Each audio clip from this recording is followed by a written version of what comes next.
Hey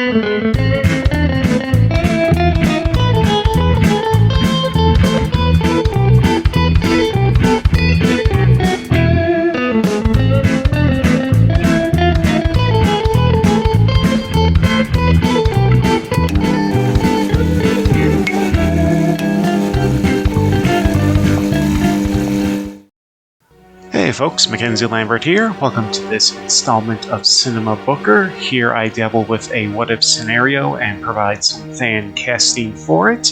For this, I'm going to fiddle with what if a Resident Evil movie was made in 1998. Let's set the scene. 1996, Resident Evil is released by Capcom on the Sony PlayStation and becomes an immediate hit, despite some campy voice acting. While survival horror was around before the game, this particular title elevated the genre to the mainstream, so much so that Resident Evil 2 was put into production shortly after release.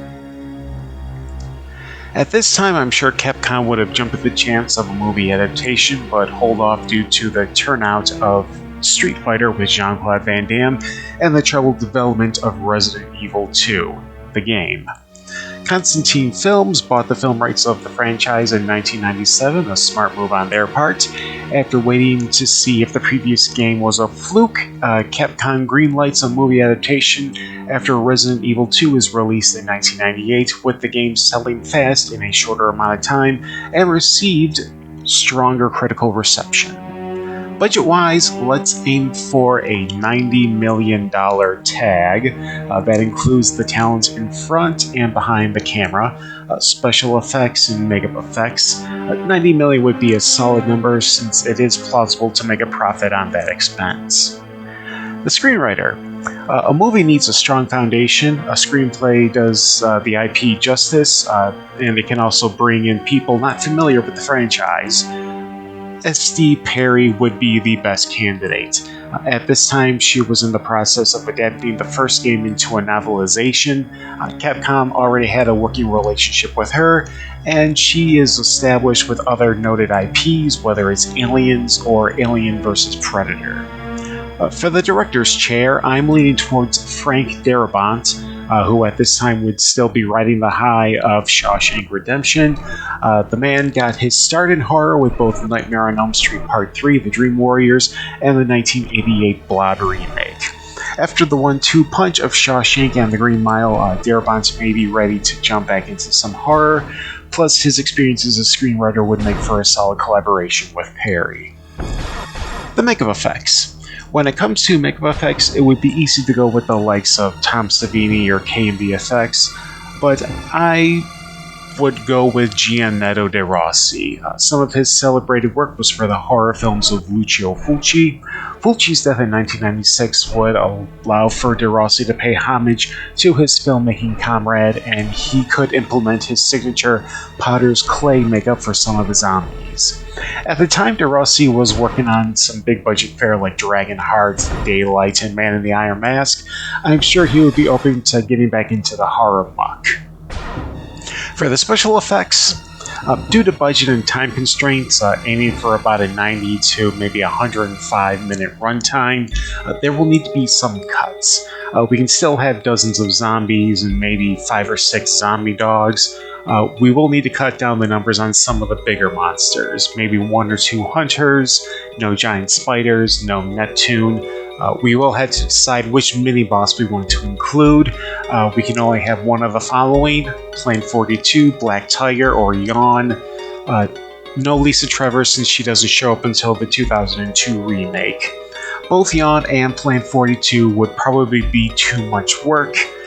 Black Tiger would probably be the best pick given audiences would have a more visceral reaction to a giant spider. And to have only one giant spider would make it count even more. Who best to bring the hellish creature to life? I go with Stan Winston. The man helped bring dinosaurs to life in Jurassic Park. He innovated the Predator, the Xenomorph Queen, the Terminator. He's the right guy for the job. For the music, Resident Evil's soundscape is a mix of gothic horror with some action at the end. A composer who can bring that vibe to the big screen is Richard Band. He already had a number of classic themes to his name at this point, whether it's Reanimator, Puppet Master, Castle Freak, House on Sorority Row. He would be my go-to choice for creating the soundscape of the film. Okay, now we got to the cast. This for me is the best part. Picking actors who would fill the boots of these classic characters. I'm limiting myself to actors who were active at the time, no younger versions of actors who would start their careers until the 2000s. Let's start with the STARS members. Jill Valentine. I've always had Terry Hatcher in mind for Jill Valentine. She has the charm, she can handle the action. I buy her as a reformed cat burglar. Yes, that is the lore of Jill in the S.D. Perry novels, which means it's Capcom-sanctioned canon. Chris Redfield. George Eads became a familiar face thanks to CSI Crime Scene Investigations. He could totally pull off Chris Redfield. He has the experience with police procedurals, so he can come off as a believable cop. Barry Burton.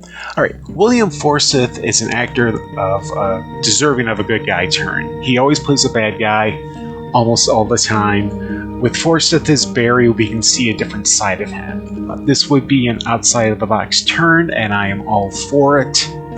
Albert Wesker. Who else could play Albert Wesker in the 1990s? Who better than Val Kilmer? Nobody. Nobody but Val Kilmer.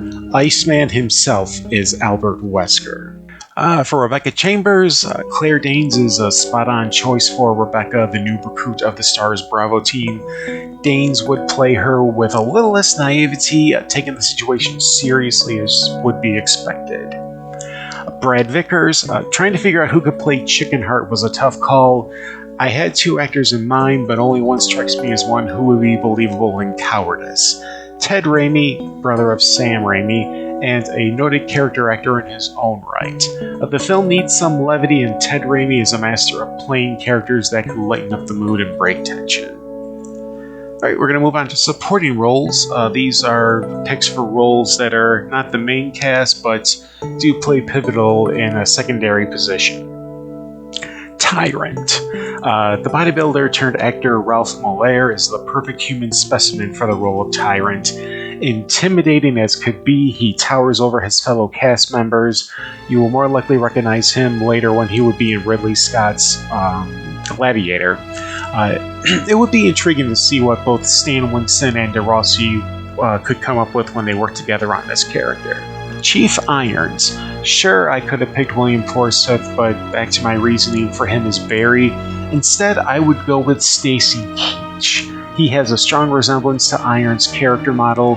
Keach can go back and forth between one face for the public and another in private, one more deviant. The first zombie in the film. This one is just an excuse for an Easter egg. Since Resident Evil owes a lot to Romero's zombie films, why not have the actor who played the first zombie we see in that film, Night of the Living Dead, play the first zombie we see in a Resident Evil movie? I'm sure Bill Hinsman would get a kick out of such a bragging right. Alright, now we're going to go ahead and establish future characters. To set up characters from Resident Evil 2, we wouldn't have them physically appear in the film. They would be referenced through photos on desks or in files. I guess you could say I'm taking the MCU approach to this aspect. Leon Kennedy, we would see our first glimpse of Leon via a pile of files for recruits for the Raccoon City Police Department. At the top of the pile is Leon Kennedy with a photo of Ethan Hawke, another dead-on instance of the actor matching the character model. Claire Redfield, on the desk of Chris Redfield, there is a goofy photo of him and his sister Claire, as evidenced by her signature vest. Julia Stiles would be a great choice for Claire. She has the no-nonsense attitude that is associated with the character. For the last one, we have Ada Wong. Don't forget, we first get a hint of Ada in Resident Evil when a scientist uses her name for a password. On the computer monitor, we see a strip of photos of the scientist with Ada from like a photo booth. If anybody's old enough to remember those. Because I'm doing this fan casting, let's have a photo cameo of Bruce Campbell as the scientist and Ming-Na Wen as Ada Wong. And that's my casting for a 1998 Resident Evil movie. Let me know your thoughts in the comments or on social media. Who would you pick for a late 90s Resident Evil movie? You can find me on social media. You can also respond to the video here on YouTube. I'm always up for chatting about movies. Until next time, this is Mackenzie Lambert. Take care, folks.